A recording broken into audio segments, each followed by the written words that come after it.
최근 서울시가 수도요금을 인상하기로 결정한 데 이어 대중교통 요금 인상 또한 검토하고 있다는 소식이 전해졌는데요. 여기에 한국전력이 전기요금에 연료비를 연동한다는 소식이 전해지면서 사실상 전기료도 오르는 것이 아니냐는 우려가 나오고 있습니다.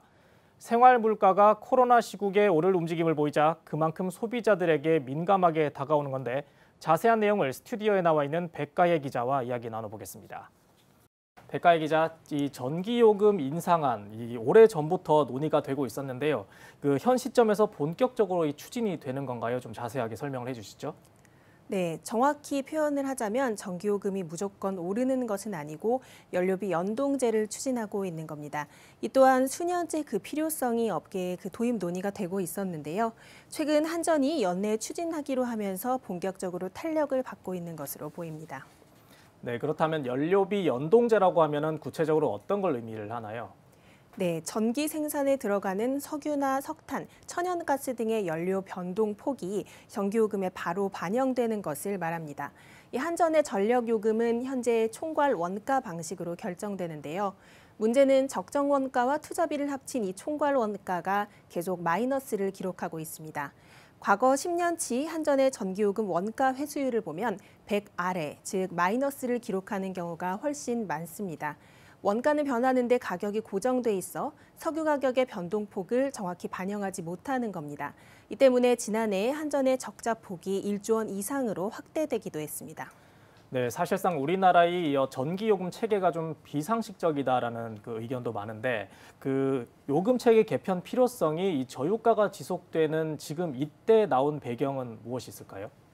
네, 현 체계에서는 연료비 등락과 관계없이 고유가 때와 비슷한 수준의 전기요금을 소비자들이 내고 있다는 게 업계의 의견입니다.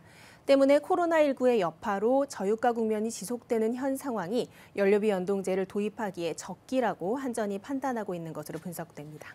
네, 그런데 이제 이렇게 되면 전기요금의 경우 고유가인 상황에서는 또 크게 오를 수도 있는 거 아닙니까? 그렇다면 좀 소비자들의 반발도 있을 것 같은데요.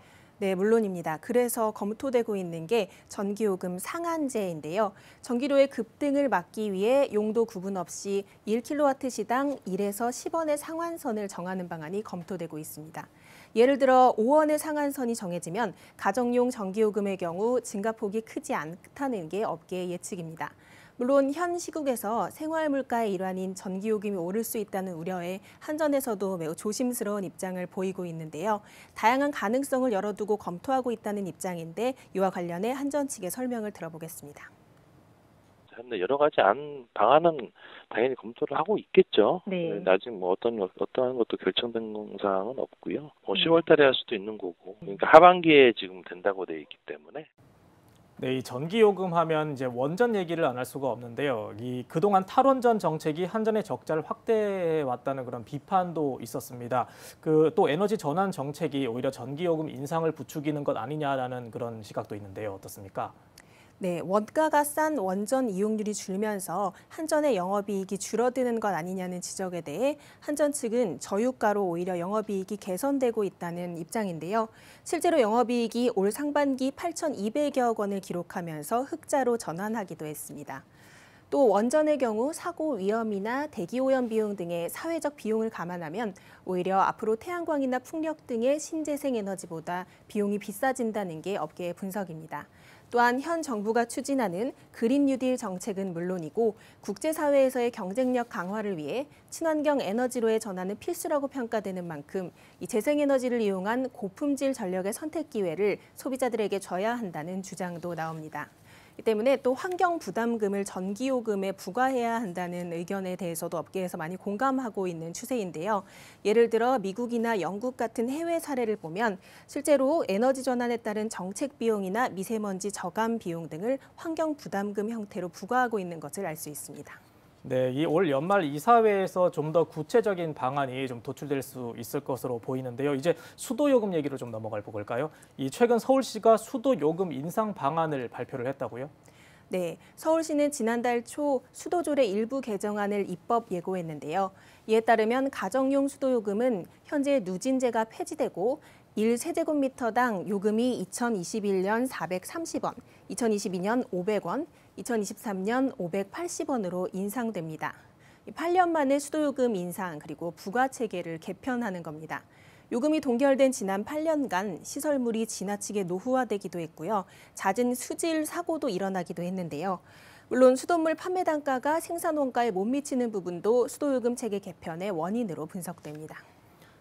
네, 이 여러 가지 이제 필요성에 대해서는 공감대가 좀 형성이 되는 편이긴 한데 하필 이 코로나 시국, 어려운 시국에 정부와 지자체가 생활 물가를 올린다는 이런 비판은 좀 피할 수 없을 것 같습니다. 또 여기에다가 이 대중교통 요금까지 인상이 된다면서요. 네, 이 코로나로 인한 국가적 재난 상황에서 매우 민감한 사안임은 분명합니다. 하지만 저희도 앞서 취재했듯이 지난해 붉은 수돗물 사태나 최근의 수돗물 유충 사태를 미루어 봤을 때 시민들의 건강과도 직결되는 문제인 만큼 요금체계 개편을 더는 미룰 수가 없다는 게 서울시의 판단이고요. 대중교통 요금의 경우 올해 서울시 지하철은 1조 원가량, 버스는 5천억 원가량의 적자가 날 것으로 예상되면서 요금 인상이 절실하다는 입장입니다. 기본 요금 인상폭은 200원에서 300원 사이로 결정될 것으로 보이는데요. 다만 공청회 등의 여론 수렴 과정에서 충분한 논의를 통해 결론을 내겠다는 입장인데 좀 더 지켜봐야 할 것 같습니다. 네, 민감한 사항인 만큼 또 말씀하신 대로 사회적 공감대를 좀 충분히 형성하면서 좀 합리적인 방안이 도출이 돼야 할 것으로 보입니다. 백가희 기자 수고하셨습니다. 네, 고맙습니다.